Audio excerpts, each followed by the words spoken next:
менің өмірімде кездескен бір тұлға, мен және менің қатарымдағы тұтас қазақ поэзиясына, қазақ жастарына, өз қатарына үлкен ықпал еткен талантты, тағдырлы ақын Жәркен Бөдешұлы.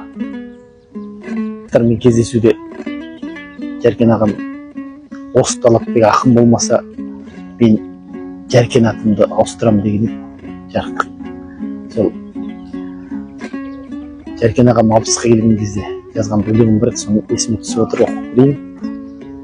Жайырдан жырлап сен жеттің, жалтақтап жатқа ер жеттің, жалғыздың жанын жұбаттың, жалғызды жырмен емдеп мың, тағылар менен табыстың, жабылар менен жарыстың, жұлдызың тумай маңдайдан жырмыңын жалғыз тағыштың, ер көкше басы ұранның, сөйледің сөзін тұранның, сертінде жырдың тұралдың, байранды байрақ туалдың, тексіздің тарттың тепкісін, көрсетір көп күшін, жыр тойын тойлап жатыр ел, Жәркеннің күтпей жетпіссің, емессің жалғыз ендаға, жарлы да қылмас қаймана, мен білер мына ғасырда арғыма ақын сен ғана.